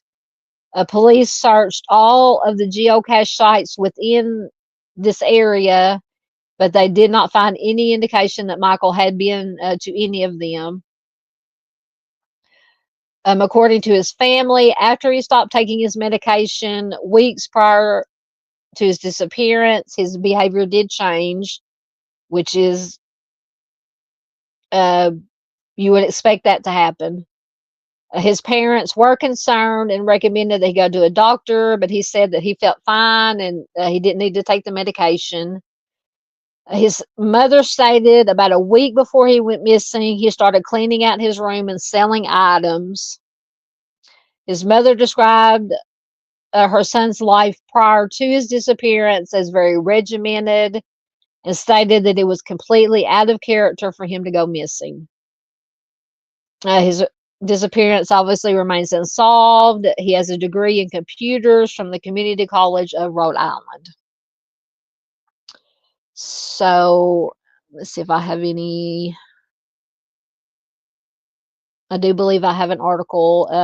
But if you have any information regarding Michael's disappearance, you can call the North Kingston Police Department at 401-294-3311. We always try to be hopeful and hope for the best case scenario. But this one's I was going to say a little bit, a lot concerning. So this article is from June of 2023. It says, what happened to North Kingston's Michael Cenote Jr.? Michael Cenote Jr. gets into his car in North Kingston and drives into the darkness on June 14, 2019. His parents and siblings are still fast asleep in their apartment. As the clock strikes 2 a.m., a police cruiser lights up Route 138 and approaches Cenote, who's pulled over on the side of the road. North Kingston Police Sergeant Gregory Miga says Michael said he was pulled over to use his phone and had his phone in his hand, and that was it. The officer left. Michael continued driving. The seemingly random interaction is now a timestamp in a cold case file, a constant reminder that June 14th, 2019 is the last time Michael was seen. What happened to Michael that night? Did somebody hurt him? Did he hurt himself? Is he deceased? Is he alive? The question has been haunting his mother, Anne, every day for the past 4 years. She says, is he out there somewhere alive or is he not alive? I just want to know one way or another to have closure because I cannot move on unless I know. His mother describes Michael as a quiet, good-natured young man who kept to himself. At the time of his disappearance, he was 22 years old, living at home and figuring out his next steps after getting his associate degree in computers at the Community College of Rhode Island. His mom says he was living here. At the time, there were 4 of my kids living here, and he would work Grubhub at night. Instead of spending his time on social media or at parties, Michael found solace in nature. His mom says he loved to hike. He just liked nature. He loved to explore different places to hike in the state. Michael suffered from schizophrenia, a diagnosis he was given in his late teens. His mom says he couldn't stand loud noises, so you had to be very quiet, and he would have mood swings. Michael managed his symptoms with medication, but in the weeks leading up to his disappearance, he suddenly stopped the meds without medical supervision. His mother says that's when we saw a difference in his behavior. About a week before, he was doing odd things. He was cleaning out his room, selling things, but at the same time, he seemed very content. His parents recommended going to his doctor if he wanted to get off of his meds, but Michael insisted that he was doing well. His mom says he said he didn't feel like he needed to do that because he felt like he was doing fine. Since Michael was an adult, their hands were tied. He's an adult. If he doesn't want to take his medication, even though it's very dangerous to stop taking that kind of medication just cold turkey on your own, but he was an adult. About a week later, on June 14th of 2019, Michael's brother woke up in the middle of the night and saw him getting into his car. His mother found out about it the next morning when she realized her son had not come back. She recalled, I was a little concerned, but again, because he was an adult, I said, okay, we will just wait the day and see what happens. The behavior was unlike Michael, who she describes as very regimented. He usually came home around the same time every night and didn't leave again. As far as his family knew, Michael had no self-harm thoughts or signs of depression. But to this day, his mom can't help but focus on the days leading up to Michael's disappearance when he cleared out his room and computer, wondering if it was a sign that he had no plans on returning. So that was kind of with the cleaning out the room, selling stuff, giving stuff away. A lot of times that is, I'm not saying it's so in this case, but a lot of times it is a sign that somebody has ideations of self-harm. They start giving stuff away, selling stuff, getting rid of stuff. As the hours passed without hearing from Michael, the family's concerns grew stronger.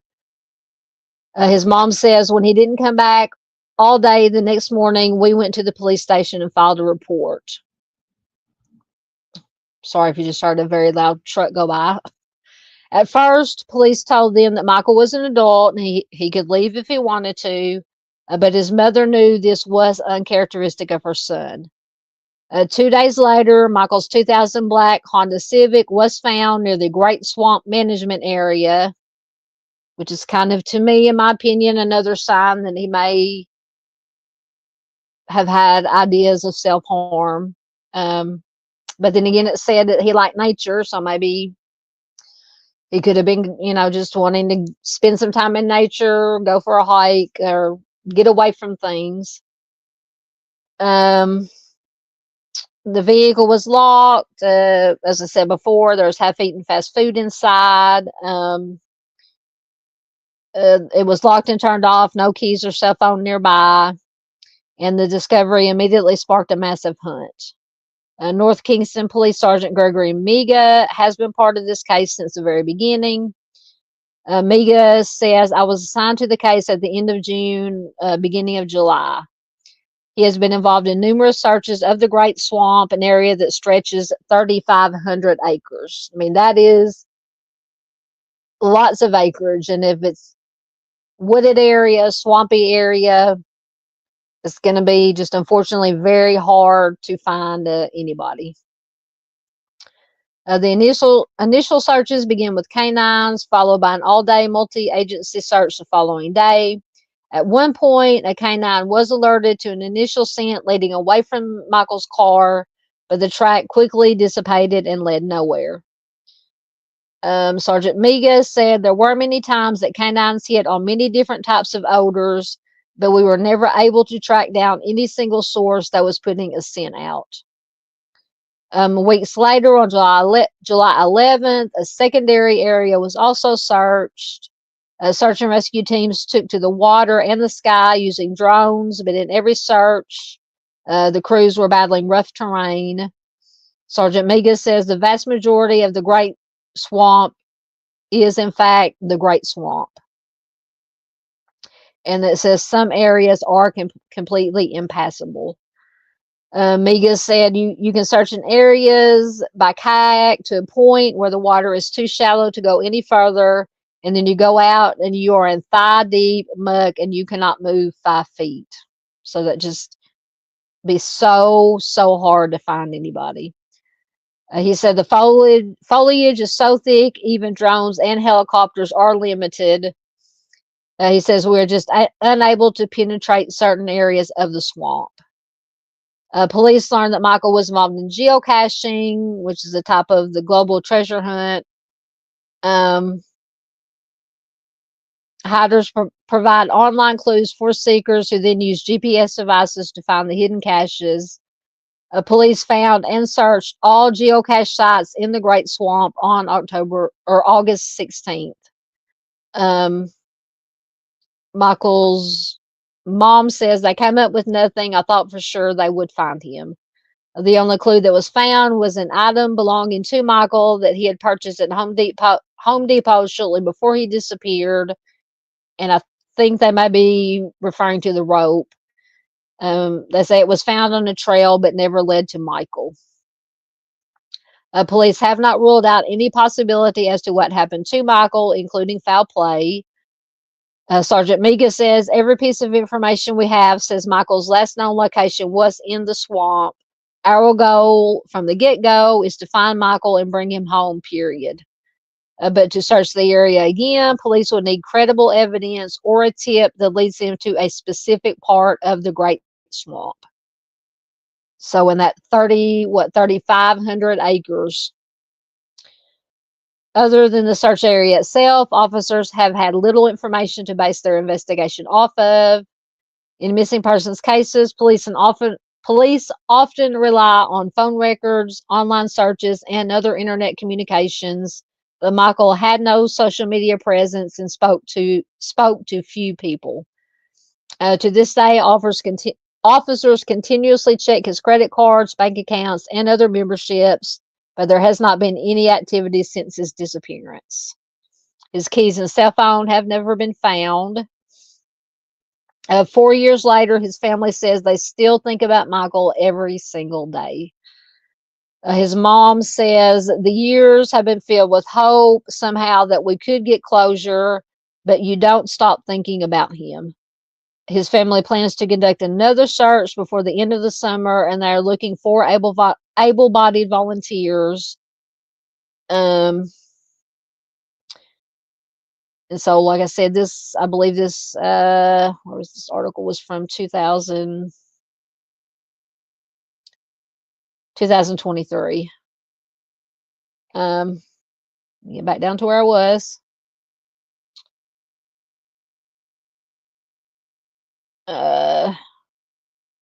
There's a Facebook page. Let me see if it'll come up, and I'll put a link to it in the chat.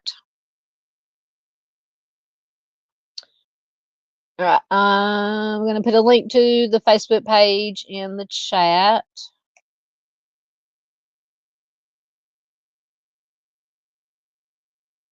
Let me finish this up and I'll put it in there. Once again, Michael is described as a white man, 5'11" tall, with a thin build, brown eyes, and sandy hair. If you have any information on his whereabouts, call the North Kingston Police Department. All right, let me put that link in the chat.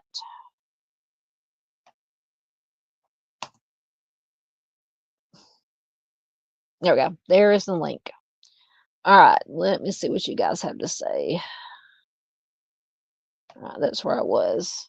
Give me 1 minute, guys.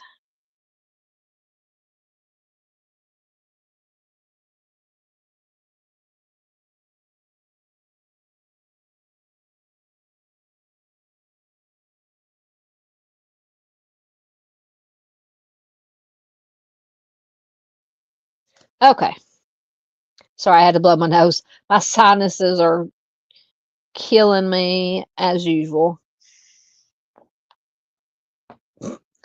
Dandy says she got hit with a wrench. She can't duck and weave. Aren't you the one? Who is it saying if you can dodge a ball, you can dodge a wrench? Who is it that's saying? Always says that. Oh goodness. I would never hit you with a wrench, Dandy.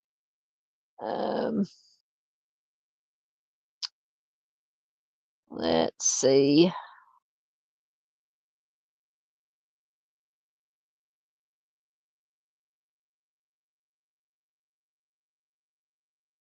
I think I went down too far. Yes, everyone. You don't have to be a member. Then to say we're all valued here. Memberships are not just saying that paddock is muddy. Yeah, the paddock may be muddy. It's supposed to start raining tomorrow. Yes, we very, very much appreciate our members, but you don't have to be a member to help the channel. You can, most important thing you can do is share, share, share, share anywhere and everywhere you can. You can share it. You can like the video or the live stream. Leave a comment. That helps also. Absolutely. We appreciate each and every one of you. Um, absolutely. Chris says prayers for Michael's family. Absolutely. Hey, Miss Taylor. Good to see you, ma'am. How are you doing? Good to see you. Good to see you. Doodle said hi, Tater. Now I'm gonna call Miss Taylor Tater. Uh, yes, there is Miss Taylor's link. Please do check her out.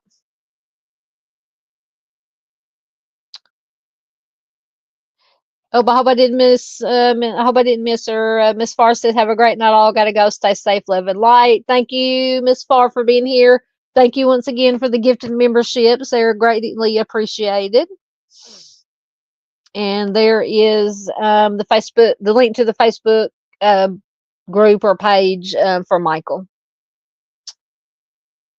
Um, yes, Miss Doodle. I have a feeling Miss Doodle may have a bat somewhere. Mustang said Doodle needs a bat, not a wrench. Uh, uh, oh, another family. This is one of my nieces, Miss Amanda. Hello, hello, dear. Good to have you here. Did Brian put you up to, or your mom put you up to coming in? Good to have you here, my dear. It's one of my beautiful nieces. Thank you so much for dropping in. It's very much appreciated. Welcome, welcome. You are welcome here anytime. I love seeing my family come in here and supporting. Thank you so much.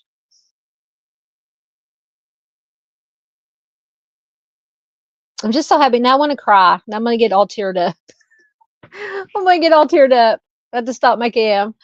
Oh, goodness. Yes. Miss Amanda is amazing. One of my many amazing nieces and nephews. All right. I think we have.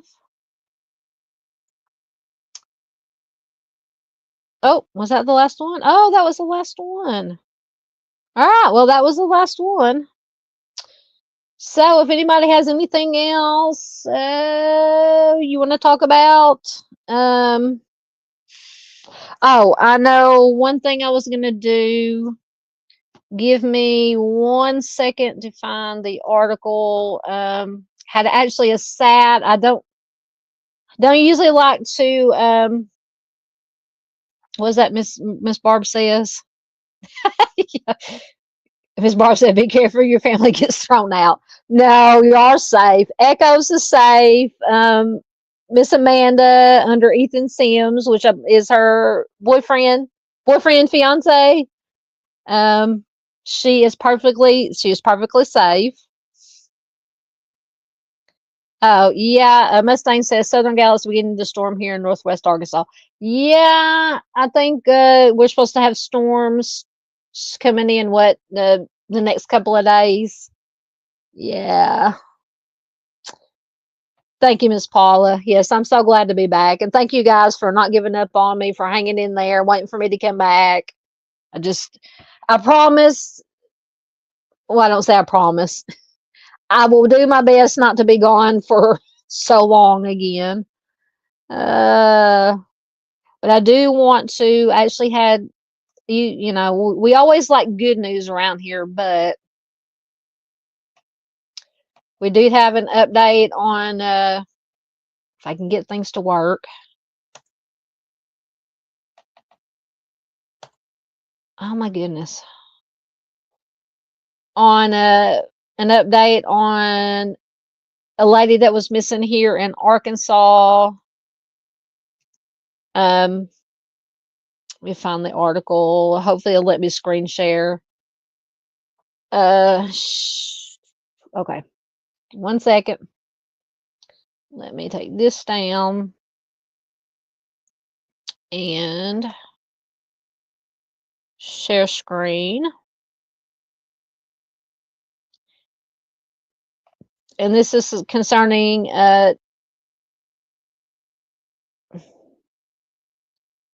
share. Might take a minute for it to come up. This is concerning Teresa Schwatek. There it is.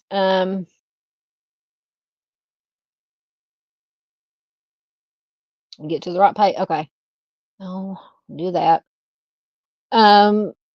Here a few weeks ago, some remains were found, and they have been positively identified as Miss Teresa. Police find remains of 62-year-old Pulaski County woman.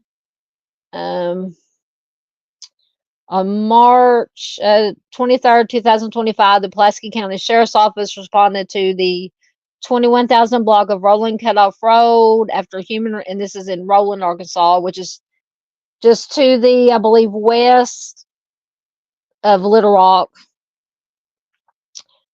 After human remains were discovered in a wooded area. The remains have been identified as 62-year-old Teresa Schwastek of Roland, Arkansas.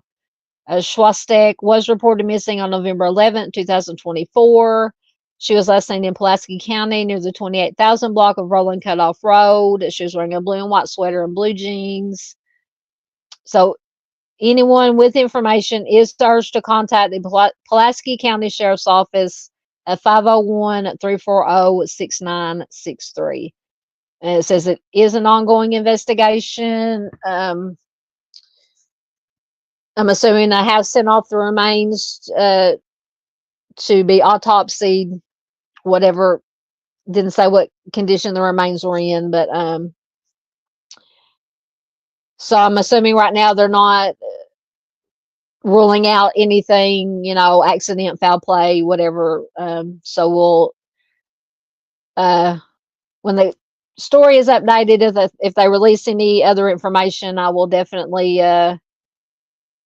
do a community post or something about it. But yeah, just a sad, not the outcome we wanted, but at least her family can have some closure. They can lay her to rest properly.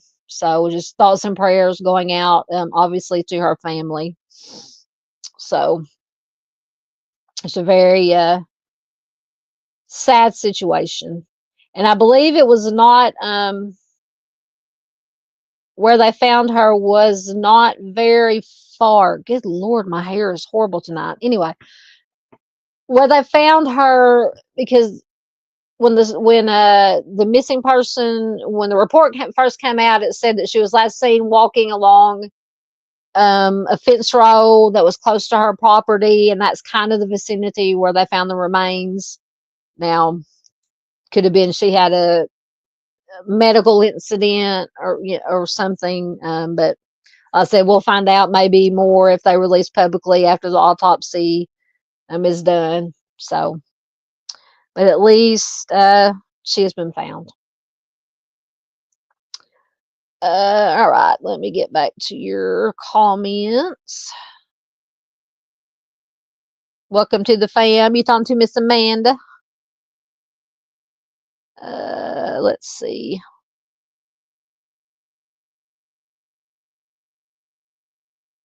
Yep, Chris says, I'm glad that you have family members who care about no matter what happens to you and in the live stream. Absolutely. Then it says, don't be gone too long. We'll send out the hounds. Yeah, and I try to at least every few days, at least do a community post that, hey, I'm still alive. I'm just, kind of taking a little bit of time off. But yeah, hopefully I won't be gone for that long again. I said Friday we'll try to have a if we have game night, it may be a later live stream, maybe a late night live stream, just to hang out, catch up. You guys can fill me in on what I've been missing while I was gone for 3 weeks. And if we don't do our game night, I'll probably do it around 8 or 8:30. So, so Miss Taylor's gonna have True Crime Trivia Friday. Ooh, what time? I will be there if I'm not otherwise occupied with family stuff. Yeah, just let me know. Oh, I'm subscribed to her, so I can check her, see what time she's gonna do her True Crime Trivia. And I will definitely be there. And then I can do my live stream later after hers. I don't want to overrun hers because I love me some trivia. I love doing any kind of trivia. There's movie trivia, music trivia, true crime trivia. I love trivia. Thank you, Miss Barb. I love my family too. Love my family too. Thank you, Chris. Chris says, I like and respect all the people who are nice and respectful towards family members who have lost loved ones. Absolutely.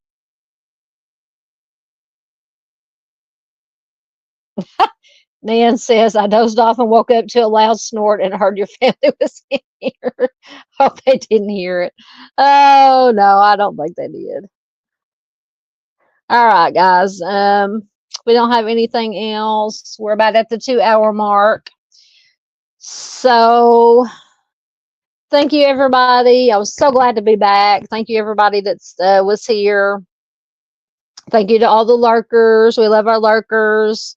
Be sure to hit the like button. Thank you if you're watching replay. We love our replay crew. Absolutely.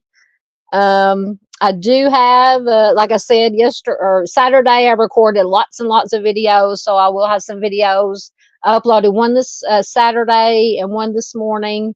Please do watch them. Give them a like, leave a comment, share them. One Saturday was an unsolved homicide cold case. The one I uploaded this morning was a more recent missing person. Went missing in January of this year, January 15th, I believe. So please watch it, like it, comment, share it.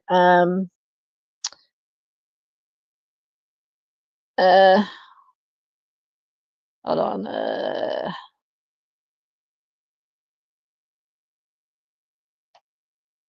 Is this Taylor's? Chris said 5:30 p.m. Is that Central Time? What time zone is that? 5:30 p.m. It's on missing persons cases. Is that Taylor's? Excellent. I forgot. I lost my train of thought.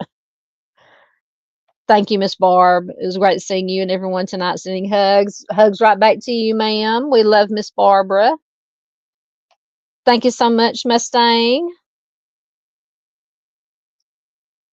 Miss Paula says not totally. It's not 1 a.m. yet. No, we ain't going till 1 a.m. tonight. Maybe Friday night. Maybe Friday night. Thank you, Miss Nan. She says good to have you back. I hope to be back soon. Have a great night. You, I can't talk. You also, everybody have a great night. And hopefully I will see you in Miss Taylor's live stream Friday night, and then we'll have maybe a late night live stream Friday night just to hang out, get caught up. So I'm going to quit babbling now. But thank you so much, everybody that was here. Trying to find my my outro video. I don't know what I did with it. Imagine that. I lost something. Oh, I think I found it. All right, guys. I love you guys. Thank you so much. Have a good week. Be careful out there. Don't have to be scared. Just be prepared. Always be aware of your surroundings.